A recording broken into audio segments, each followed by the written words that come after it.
네, 우리가 오늘 함께 보실 말씀은 사도행전 23장 12절부터 35절 마지막 절까지 말씀입니다. 사도행전 23장 12절부터 35절까지 함께 보시겠습니다. 사도행전 23장 12절부터 35절 다 찾으신 줄 알고 한 절씩 교독하겠습니다. 날이 새매 유대인들이 당을 지어 맹세하되 바울을 죽이기 전에는 먹지도 아니하고 마시지도 아니하겠다 하고 이같이 동맹한 자가 40여 명이더라. 대제사장들과 장로들에게 가서 말하되 우리가 바울을 죽이기 전에는 아무것도 먹지 않기로 굳게 맹세하였더니 이제 너희는 그의 사실을 하면서 공회와 함께 천부장에게 청하여 바울을 너희에게로 데리고 내려오게 하라. 우리는 그가 가까이 오기 전에 죽이기로 준비하였노라 하더니 바울의 생질이 그 애들이 매복하여 있다 함을 듣고 와서 영내에 들어가 바울에게 알린지라. 바울이 그 부장을 청하여 이르되 이 청년을 천부장에게로 인도하라. 그에게 무슨 할 말이 있다 하니 천부장에게로 데리고 가서 이르되 죄수 바울이 나를 불러 이 청년이 당신께 할 말이 있다 하여 데리고 가기를 청하더이다 하매 천부장이 그의 손을 잡고 물러가서 조용히 묻되 내게 할 말이 무엇이냐. 대답하되 유대인들이 공모하기를 그들이 바울에 대하여 더 자세한 것을 묻기 위함이라 하고 내일 그를 데리고 공회로 내려오기를 당신께 청하자 하였으니 당신은 그들의 청함을 따르지 마옵소서. 바울을 죽이기 전에는 먹지도 마시지도 않기로 맹세한 자 40여 명이 그를 죽이려고 숨어서 지금 다 준비하고 당신의 허락만 기다리나이다 하니 이에 천부장이 청년을 보내어 경계하되 이 일을 내게 알렸다고 아무에게도 이르지 말라 하고 배부장 둘을 불러 이르되 밤 제3시에 가이사랴까지 갈 보병 200명과 기병 70명과 창병 200명을 준비하라 하고 또 바울을 태워 총독 벨리스에게로 무사히 보내기 위하여 짐승을 준비하라 명하며 또 이 아래와 같이 편지하니 일러스되 글라우디오 루시아는 총독 벨리스 각하께 문안하나이다. 이 사람이 내가 로마 사람인 줄 들어 알고 군대를 거느리고 가서 구원하여다가 유대인들이 무슨 일로 그를 고발하는지 알고자 하여 그들의 공회로 데리고 내려갔더니 고발하는 것이 그들의 율법 문제에 관한 것뿐이요 한 가지도 죽이거나 결박할 사유가 없음을 발견하였나이다. 그러나 이 사람을 해하려는 관계가 있다고 누가 내게 알려주기로 곧 당신께로 보내며 또 고발하는 사람들도 당신 앞에서 그에 대하여 말하라 하였나이다 하였더라. 보병이 명을 받은 대로 밤에 바울을 데리고 안디바드리에 이르러 이튿날 기병으로 바울을 호송하게 하고 영내로 돌아가니라.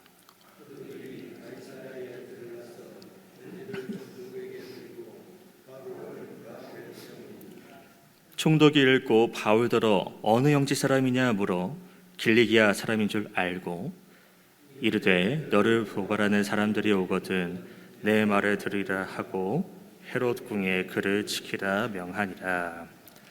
네, 바울이 이제 그 예루살렘에서 유대인들의 위협을 받다가 이제 로마 이 천부장을 통해서 보호를 받았었고 또 그 가운데에서 잠시 기회를 얻어 또 변론을 하다가 다시 또 위험한 상황 속에서 그 로마군의 영내에 들어가서 머물고 있었던 그 상황을 우리가 어제 살펴봤습니다. 근데 그런 상황 속에서 이제 유대인들 입장, 아무래도 어제 그 바리새인과 사두개인들의 그 갈등을 생각해 보면 지금 이렇게 당을 지어서 맹세하고 내가 저 바울을 죽이기 전까지는 먹지도 마시지도 않겠다라는 표현을 볼 때 아마 좀 사두개인들 쪽에 파가 아닐까라는 그 생각을 얼핏 해보게 됩니다. 그래서 이 사람들의 수가 어느 정도이냐를 보니까 이제 40여 명 정도 된다고 하고 있고요.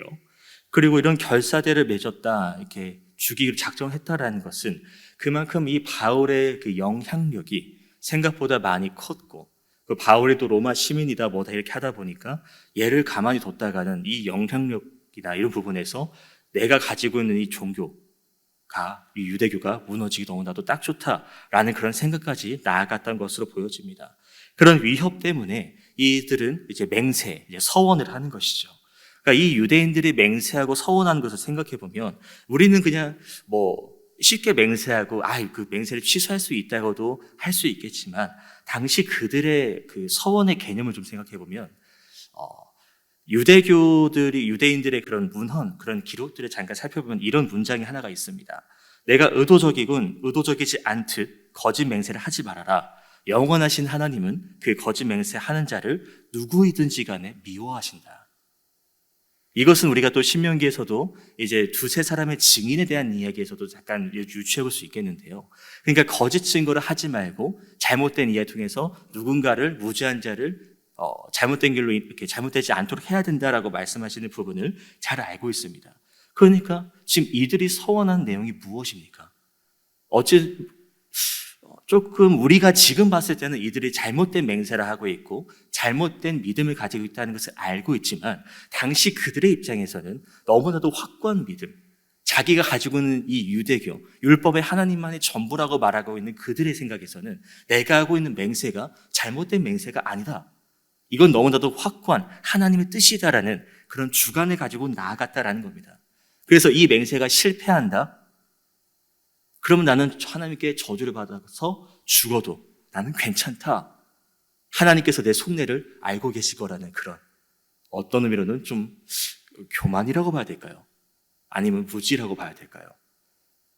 어찌됐건 그들은 자신만의 믿음을 가지고 이렇게 맹세를 하고 서원을 하고 나아갑니다. 누구한테 나아갑니까? 14절 보시면 대제사장들과 장로들에게 나가죠. 이들은 누굽니까? 앞서 그 사내들인 공의회를 주관하는 사람들이기도 하고 그리고 그 율법 유대교 내에서 상당한 지도자 층에 속해 있는 그러니까 이들이 그 백성들에게 종교를 가르치고 말씀을 가르치고 인도하는 사람들이라는 겁니다. 그런데 그런 지도자들이 이들의 맹세를 듣고 어떻게 하죠? 한 사람을 죽이려고 말하고 있습니다. 그런데 그들의 맹세를 듣고 그들의 서원을 듣고 말린다는 내용이 나오진 않습니다. 하나 재미있는 점은 보통 우리가 대제사장, 장로들, 바리새인, 서기관 이렇게 많이 묶어서 얘기하는 성경에도 많이 묶여서 나오는데 재미있는 장면은 여기서 바리새인이나 서기관이라는 말은 나오지 않는다는 것이죠. 그것은 아까 앞서도 말씀드렸지만 어제 말씀에서 이제 바울이 나는 바리새인이요, 나는 그 부활의 소망을 둔 자니라 이렇게 말하면서 그 바리새인과 그 소망, 부활을 이야기하고 있으니까 이 사두개인, 분명히 바리새인과 사두개인은 서로 의도도 다르고 뜻도 다르지만 이 바울, 이 그리스도를 증거하는 증인으로 삼고 있는 그를 핍박하는 한 목적을 가지고 뭉쳤었단 말입니다. 그런데 이 바울이 나는 바리새인이고 나 부활을 믿는다. 사두개인들은 부활을 안 믿는데 여기서 이제 각자 간의 가치관의 갈등을 유발하게 되었고 그러니까 앞서 바리새인들이 왜 안 나왔고 사두개인들이 이들을 주관했냐고 말씀드린 이유가 여기서 볼 수 있다는 것이죠. 서기관들은 그 바울의 이야기를 듣고 그렇다, 저 바리새인이 저가 맞는 말 하는 거 아니겠느냐, 바울을 옹호하니까 서기관들이 옹호를 하니까 이 사두개인들이 바리새인들을 빼고 서기관들을 빼고 자기들끼리 뭉쳐서 그래서 이 바울을 어떻게든 죽이려고 했다라는 겁니다. 보통 당시 대제사장은 대표로 한 명만 있다고 볼 수 있겠는데 대제사장들이라고 할 수 있는 것은 이제 전직 대제사장들도 있었기 때문에 대제사장들이라고 얘기하는 장면입니다. 자, 그러면은 그 제사장들과 장로들에게 뭐라고 요청했습니까? 너희가 저기 그 이제 천부장한테 가서 한번 물어봐라. 그 바울 자료 나온 게 있냐? 신문한 게 나온 게 있냐? 어떤 사실이 나온 게 있냐? 그거를 좀 물어보면서 그러면은 그게 나온 게 없으면 뭐든지 간에 일단은 그 바울을 데리고 이쪽으로 좀 나오게 해달라. 이 공회 쪽으로 나오게 해달라. 그런 이야기를 합니다. 그러니까 이거는 대놓고 그냥 그 나오는 중에 죽이겠다고 지금 얘기를 하는 거거든요. 왜냐하면 지금 이 결사단들이 바울을 죽이겠다고 하는 이 단체들이 지금 바울이 머물고 있는 그 로마 군인들 그 영내, 그 요새 안에 들어간다는 것 자체가요, 너무나도 잘못하면 로마에 대적되는 상황. 물론 안 그래도 이제 뭐 열심당원이니 해가지고 로마와 좀 갈등이 있는 부분도 있었지만 안 그래도 문제가 있는데 이렇게 대놓고 들어가서 사고를 치게 된다면, 그게 발각이 된다면 로마의 권위에 도전하는 것과 같기 때문에, 심지어 바울을 죽인다는 것은 로마 시민권자이기 때문에 로마에게 대항한다라고 딱 비추기 좋은 상황이라는 겁니다. 그러니까 이것을 대놓고 그렇게 죽이면 위험하니까 그러면 바울을 그 요새에서 나오게 하자. 근데 그것을 우리가 할 수는 없으니 당신들 대제사장들과 장로들, 당신들이 가서 요청하십시오. 근데 이것을 듣고 아니 그래도 하나님 말씀대로 남을 뭐 그렇게 하면 안 되지라고 말하는 게 아니죠. 동조하고 있습니다. 그 말에 안 된다라고 부인하는 말씀이 나와 있질 않아요. 그러니까 이들도 바울을 얼마나 죽이고자 했는지 그 마음을 볼 수 있는 장면입니다. 그런데 참 또 놀라운 것은 16절을 보시면 바울의 생질이 등장을 합니다. 그리고 그 바울의 생질이 그들이 매복하여 있담을 듣고 와서 영내에 들어와서 바울에게 그 이야기를 전하거든요. 그래서 바울이 한 백부장을 불러서 이 바울의 그 생질을, 이 청년을 천부장에게 데려달라고 말하고, 또 백부장은 그 생질을 데리고 천부장에 가서 이야기하고, 또 그 생질은 천부장에게 지금 바울 내일 뭐 그 장로들하고 대제사장이 와가지고 바울을 꺼내달라고 하는데 바울을 죽이려고 하니까 그렇게 하시면 안 됩니다 라고 그 들은 내용을 그대로 전달을 합니다. 그리고 이제 천부장이 이것을 나에게 말했다는 것을 아무에게도 알리지 말라라고 말하고, 천부장은 이제 그 바울을 어떻게 안전하게 보호해야 될까 해서 이제 가이사랴에 있는 총독이 있는 곳으로 보내려는 계획을 세우게 됩니다. 근데 재밌는 장면은 이겁니다. 바울의 생질이라고 말하면 생질은 조카죠. 이제 보통 바울의 그런 가족 관계가 이 성경에는 여부분만 나와 있습니다. 그러니까 조카라는 것은 이제 바울의 누이가 지금 있다는 것이고, 그리고 그 누이의 아들이 있다라는 얘기겠죠. 그러니까 아들인지 딸인지 아무튼 청년이니까 이게 청년이 있다라는 것이고, 그런데 그 청년이 이 유대인들이 회의하고 있는 그 이야기를 듣습니다. 그렇다는 이야기는 이 지금 이들이 있는 그 이야기가 얼마나 1급 비밀 이야기겠어요. 이것이 뭔가 퍼져 나가면 이제 그 계획이 무너질 수도 있고 흔들릴 수 있는 것인데, 하필 이 생질이 그 이야기하는 것을 듣습니다. 과연 이들이 막 모여가지고 내가 바울을 이렇게 죽이겠으니 바울을 당장 꺼내 오십시오라고 뭐 소리치면서 소문을 냈겠습니까? 소곤소곤 얘기하고 조곤조곤 얘기했을 겁니다. 근데 그것을 들었다는 것 자체가 아마 이 생질이 이 유대교 안에서 좀 영향력 있는 사람이지 않았을까? 또 그것을 위에를 생각해 보면 바울의 고향이 이제 다소라고 이제 되어 있는데 왜 다소에서 사는 것이 아니라 이 예루살렘에 이 생질이 있을까도 생각이 되겠죠. 이제 그것은 이제 학자들이 크게 두 가지를 이야기하는데, 먼저 첫 번째는 이겁니다. 이 바울의 누이가 이제 예루살렘에 있는 유대인과 결혼을 했다라는 이야기인 것이에요. 그래서 이제 남편 따라 가야 되니까 예루살렘에 있는 남편 집에 이제 누이가 와서 살고 있었고, 또 그 살다 보니까 이제 그 조카가 태어나서 그 조카에 살면서 또 유대 그 교환에서 좀 영향력을 키웠을 것이다라는 주장이 있고, 또 두 번째는 이제 누나는 이제 거기 다소 그대에 있지만은 이제 바울이 이제 가말리온 그 밑에서 공부를 했던 것처럼 이제 이 율법 공부를 시키기 위해서 이제 뭐 예루살렘으로 유학을 보냈을 것이다. 뭐 이것은 어떤 근거나 뚜렷한 확증이 있는 것은 아닙니다. 다만 이 조카가 여기 왜 있을까라는 그 생각을 해보면서 유추해 볼 수 있는 부분이라는 것이고요. 그리고 또 하나는 아까 그 유대인들이 그 결사대들이 회의했던 내용들을 들었다는 것과, 그리고 로마 그 영내에 들어갈 수 있다는 것은 또 로마 군인과도 친하지 않았을까? 아니면은 왜 그러냐면은 물론 바울이 죄인이라고 로마 군인 내에서는 확정된 것은 아니지만 이제 그렇다고 그 영내에서 어떤 뭐 이제 VIP 대접을 하지는 않았지 않겠습니까?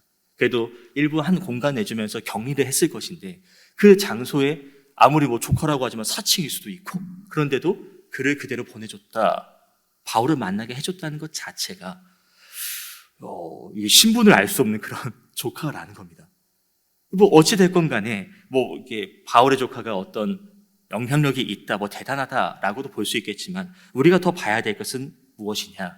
지금 바울이 죽음을 맞이하려고 하는 위협을 당하는 그런 상황 속에서도 하나님의 섭리대로 흘러가고 있다는 것이죠. 내가 보이지 않지만 내가 막힌 길이고 어려운 길이라고 볼 수 있지만 그 11절 말씀에서 하나님께서 내가 너 담대해야 된다. 내가 너를 로마까지 보낼 것이다 말씀하신 것처럼 이 하나님의 그 말씀대로 그 약속대로 여기서 바울이 죽지 않도록 하나님이 알게 모르게 여러 사람들을 통해서 그 길로 인도하고 계신다. 그래서 아까 어땠습니까? 22절에 그 천부장이 그 얘기를 듣고 23절에 어떻게 하죠? 백부장 둘을 불러서 뭐라 말합니까? 제3시, 밤 제3시, 그러니까 우리 지금 시간으로는 이제 저녁 9시, 그 9시에 이제 가이사랴로 이 바울을 보내야겠다. 그러니까 뭐 보병 200명, 기병 70명, 창병 200명을 준비하라 라고 이야기합니다. 그리고 뭐 탈 것, 짐승인 말도 준비하라고 이야기를 하고 있고요. 그러니까 이 바울을 대하는 천부장의 태도를 가만히 보시면 되게 좀 친절하다고 볼 수 있지 않겠습니까? 이 한낱 죄인입니다. 근데 이 죄인을 호송하는 데에 뭐 보병에, 기병에, 창병에, 그리고 죄인이니까 몸 편하게 가면 되겠습니까? 그런데 짐승 탈 것까지 제공을 하면서 그를 내보내려고 한다. 물론 로마 신분자니까 아직 죄인이라고 딱 판결된 건 아니니까 혹시 잘못되면 잘못돼가지고 자기 천부장은 내가 돈 주고 이 신분을 샀는데 이 바울은 태어날 때부터 로마 시민권자지 않습니까? 그러니까 우리나라식으로 얘기하면은 이제 좀 나라가 많이 흔들릴 때 양반의 신분을 돈으로 주고 샀던 그런 기록이 있고 또 태어나면서 또 양반 신분인 경우가 있지 않습니까? 그러니까 같은 양반이라고 한들 사실상 아무래도 좀 뭔가 차이가 있는 이제 그런 개념으로 대입을 한다면 혹여 이 바울이 이제 황제가 되니까 그 로마에 가서 황제에게 지금 천부장이 나한테 이렇게 대우를 못했습니다 라고 말을 해버리면 내 자리가 위험할 수도 있지 않겠습니까?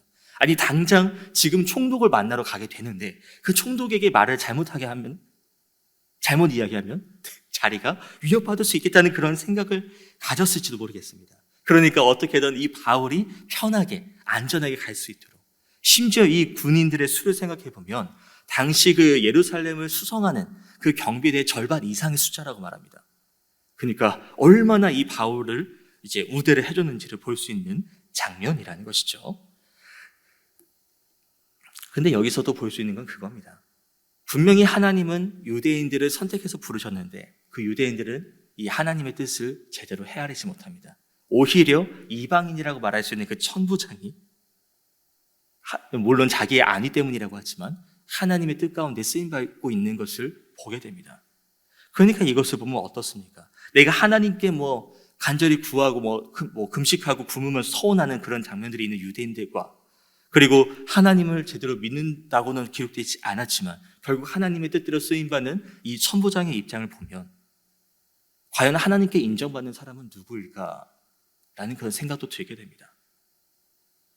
말씀대로 산다고 하지만 정작 선이 없고 누군가를 음해해서 죽이려고 하는 그런 종교적인 열심만 가지고 있는 모습이 내 가운데 있다면 그러면 그것이 하나님께 인정을 받을 수 있는 부분일까? 그럼 내 신앙은 지금 어떤 모습일까라는 것을 한번 생각해 봐야 되지 않을까? 그런 시간이 한번 가졌으면 좋겠고요. 자, 이어서 아까 23절 말씀이죠. 자, 그 군사들을 그렇게 모으고 그러니까 이 40여 명이 물론 그 소식을 듣고 따라와서 바울을 죽이려고 한들 이 470명이라는 숫자가 바울을 엄호하고 있으니까 어떻게 그 자리를 뚫고 들어가서 바울을 죽일 수 있겠습니까? 그러니까 단단하게 하나님께서 내가 너를 지켜주겠다는 장면을 볼 수 있다는 것이죠.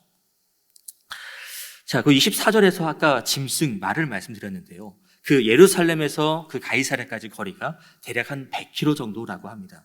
그러니까 하루 종일 걸어도 한 이틀, 사흘을 걸어가야 되는 그런 정도의 거리죠. 근데 그 거리를 편히 갈 수 있도록 대우해 줬다는 것. 그러니까 바울을 천부장은 그냥 죄인으로 이제 취급한 게 아니라 좀 지위를 가진 사람으로 여겨줬다라는 것입니다. 그래서 이제 뒤에 또 31절과 32절 말씀을 잠깐 넘어가서 보시면은 이제 바울이 이런 이송이 이제 한밤중에 이루어졌고요. 그리고 그 가이사랴로 올라가는 그 중간 지점에 이제 안디바드리라는 그런 지역이 나옵니다. 그러니까 정말 중간 지점인데요. 이제 거기서 이제 보병을 돌아오게 하는 장면이 있습니다. 왜 그러냐? 혹여 이 바울이 사라진 것을 이 결사단이나 누군가가 알게 되면 성 안에서 소동을 일으킬 수 있으니 그것이 걱정돼서 이제 그 보병들, 창병이나 보병들을 돌아오게 만들었고요. 그리고 기병들을 통해서 이제 그 가이사랴까지 호송하게 만드는 장면을 볼 수 있습니다. 자, 그리고 다시 올라와서 26절부터 보시면은 이 천부장이 바울을 그냥 가이사랴 보내는 것이 아니라 또 편지를 써서 이 가이사랴에 있는 벨릭스라는 그 총독에게 그 이제 내용을 보냅니다. 그 내용을 보면 26절에 이 천부장의 이름도 먼저 나오거든요. 이제 글라우디오 루시아. 이름 참 예쁩니다. 글라우디오 루시아라는 이 천부장이 짧게 요약된 부분으로 우리가 볼 수 있지만은 사실 원문에 보면은 얼마나 내가 이 바울을 위해서 섬겼고 내가 얼마나 지록했는지 그런 내용을 좀 장황하게 기록하고 있다는 것을 볼 수 있습니다. 그러니까 27절 보면 어떤 내용부터 볼 수 있느냐? 자, 이 사람이, 이 바울이 유대인들에게 잡혀 죽게 된 것을 내가 로마 사람인 줄 알고 그를 구해냈다. 이게 맞습니까, 이게? 우리가 21장 내용을 한번 살펴보시면 바울이 유대인들에게 매를 맞는 장면이 있거든요. 매를 맞는 위기에서 그 소란을 알고 천부장이 사람을, 군대를 보내서 그 바울을 구한 건 맞습니다. 근데 바울이 로마 시민권자라는 것을 몰랐어요. 그냥 큰 소동이 일어나는 것을 걱정해서 이 소동을 진정시키고자 군대를 보냈던 것이고, 그래서 바울을 데리고 왔고, 그래서 바울을 결박하고 이제 그 채찍질로 때리려고 하고 하는 장면을 우리가 봤지 않습니까? 근데 거기서 바울이 나 로마 시민권자인데 라고 말해보니까 아차 싶어가지고 바울을 또 다독여주는 장면. 그러니까 이 총독입니다. 죄송합니다. 이 천부장이 알지 못했다라는 거예요. 근데 이 27절에는 내가 이미 알고 로마 사람인 줄 알고 구해냈습니다. 나 잘했죠? 나 여기서 지금 일 잘하고 있습니다. 자기의 잘못을 숨기고 자기 공로를 드러내는 그 장면입니다. 또 28절도 보실까요? 이제 유대인들이 무슨 일로 바울을 고발하는지 알고자 이제 그들의 그 공의를 모으고 얘기를 들어봤는데 그들의 내용이 자기들 율법에 관한 내용이지 뭐 바울이 죽임 사형당하거나 뭐 어떤 뭐 감옥에 갇힐 만한 내용이 없는 것을 내가 알았습니다. 그러니까 내가 이 로마 시민권자인 바울을 정말 많이 신경 쓰고 있습니다. 또 그 30절 보시면 그 바울을 고발하는 사람들이, 그 유대인들이 이제 총독 당신에게 그 바울에 대해서 재판해 주기를 바란다라는 내용도 이야기를 합니다. 이것 왜 그런가를 보니까 천부장은 재판할 권리가 없거든요. 그런데 이제 총독은 그 재판할 권리가 있기 때문에 이제 이런 얘기까지 더하면서 지금 이 내용이 뭐냐? 내가 지금 이 로마 시민권자인 바울을 이 문제를 잘 해결했습니다. 이런 문제가 있었지만 내가 여기서 내 역할을 잘 하고 있으니 나를 잘 기억해달라. 약간 아부성, 이런 정치적인 의도를 담긴 그 내용을 편지를 써서 이제 그 총독에게 보냈다라는 것이죠. 그러니까 아까 제가 앞서서 이제 종교적 열심을 가지고 있는 유대인들과 하나님을 안다고는 말은 없지만은 하나님께 쓰임받는 그 천부장의 입장을 말씀드렸습니다. 근데 이 천부장이 하나님을 알고 믿었다면 지금 이렇게 말을 하지 않았겠죠. 그러니까 결국에는 자기 안위를 위하고 자기 자리를 지키기 위한, 자기 목숨을 유지하기 위한 방법으로 어떻게 하다 보니까 결국 바울을 살리는 길로 나아갔다는 것인데, 이것이 우연일까라기보다는 하나님의 개입 가운데, 하나님의 섭리 가운데, 그러니까 이 천부장이 의로워서가 아니라 하나님의 뜻으로 도구로 그냥 쓰임받은 존재였다라는 겁니다. 그러니까 원래는 어땠습니까? 유대인들이 이제 바울을 죽이려고 그런 계획을 짰었는데 하나님이 로마 군인 통해서 바울을 보호하시고 또 그 소식을 또 그 바울의 생지를 통해서 알게 하셔서 바울을 밤중에 가이사랴로 이송하게 한 이런 것들을 보면 하나님께서 바울을 로마로 보내겠다고 했던 그 이야기가 진짜로 하나님께서 이루어주고 계시는구나. 이게 하나님의 개입이고 섭리구나라는 것을 살펴볼 수 있다는 것이죠. 그 가이사랴를 왜 가야 될까? 이 총독을 왜 만나야 돼? 그냥 바울 그냥 로마로 가면 되는 거 아닙니까? 할 수 있겠죠. 근데 일단 가이사랴가 항구 도시인 것도 있고요.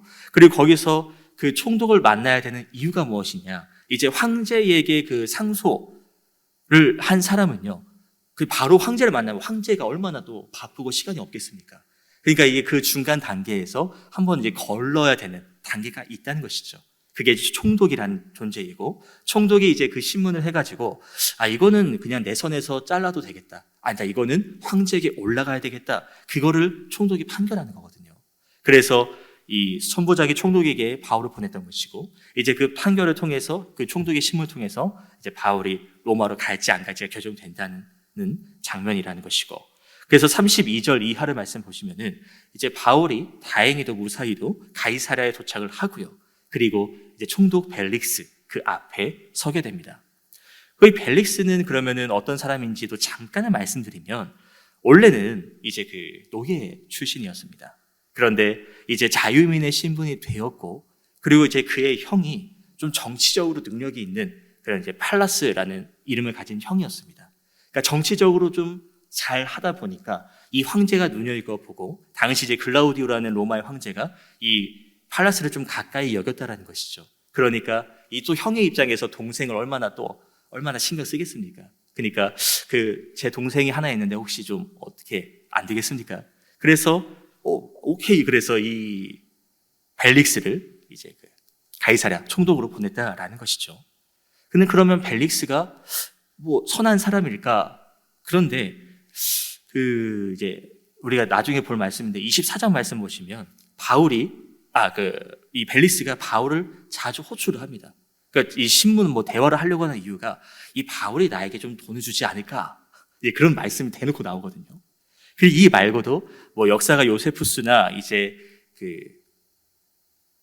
이 벨릭스 다음으로 오는 그 총독의 내용이 기록된 것을 보면은 이 벨릭스가 자기 마음에 안 드는 사람이 있으면은 그냥 암살자 동원해서 죽이기도 하고, 또 그 총독이라는 그 권위를 이용해서 이제 뇌물을 받고 여자를 마음대로 취하기도 하고, 심지어는 그 뇌물을 받고 감옥에 갇힌 죄수를 그냥 석방해버리는 그런 일도 있었다라는 겁니다. 그러니까 돈에 대한 욕심이 많았던 사람이라는 것이죠. 그러니까 의롭지 않은 사람이라고 볼 수 있겠고, 그래서 34절 보시면 바울의 출신을 묻습니다. 바울, 너 어디 사람이냐? 이것을 물어보는 이유가, 이제 죄수가 내가 예를 들어 경상도 사람이다, 아니다, 나 저기 서울 사람이다 라고 말하면 그 지역에 있는 총독에게 보내서 재판을 받게, 보통 그렇게 한다고 합니다. 그런데 이제 바울의 이제 길리기아라는 그 다소 출신의, 그러니까 좀 멀리 있지 않습니까? 근데도 자기가 바울을 신문한다라는 거예요.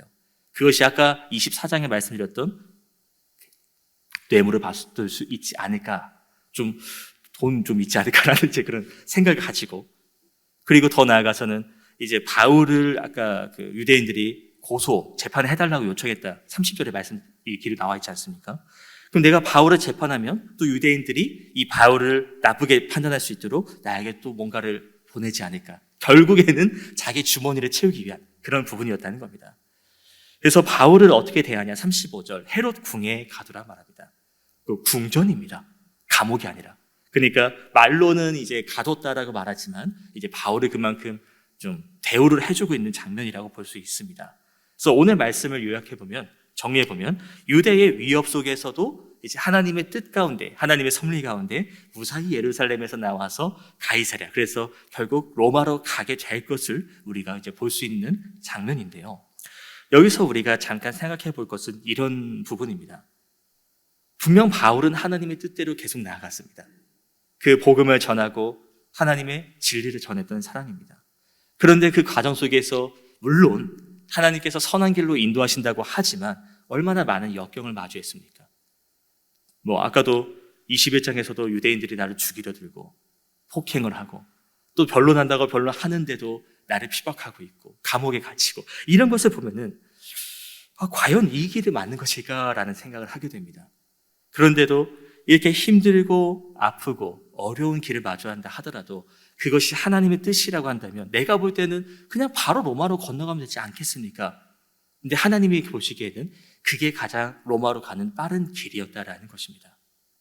하나님의 능력과 그 보호 가운데 말이죠. 그러니까 우리 인생도 그렇습니다. 내가 열심히 살아가고 있고 내가 하나님의 뜻대로 나아간다고 하지만서도 꼭 모든 길이 그 뜻대로 나아가진 않는 것을 우리는 마주합니다. 내가 볼 때는 분명히 정면으로 가는 것이 맞는데 이 길이 계속 막히는 거예요. 그래서 우회하는. 그러면 우회하면 돌아가야 되지 않습니까? 하나님 이 길이 맞습니까? 라고 묻고 또 묻고. 그런데 그걸 나중에 또 돌아보니까 이것이 알고 보니까 가장 빠른 길이었구나. 우리가 아직 모르기에, 우리의 영적인 깨달음이 부족하기에, 하나님의 그 섭리를 온전히 이해하기에는 너무나도 티끌 같은 존재이기 때문에 당장은 이해할 수 없고 깨달을 수는 없습니다. 하지만 결국 나중에 돌아가 보니까 어떻습니까? 그들이 암살 계획을 세워서 바울이 감옥에 그냥 언제 나올지도 모르고 갇혀 있는 것이 아니라 그냥 그날 밤에 바로 밤중에 나와서 가이사라로 간 것처럼 우리가 나아가는 길도 내가 하나님의 뜻을 위해서 가는 길이라면 그 길이 좁은 문이고 좁은 길이라 하더라도 하나님께서는 그것을 빠른 길이라고 인도하시는 분이라는 것입니다.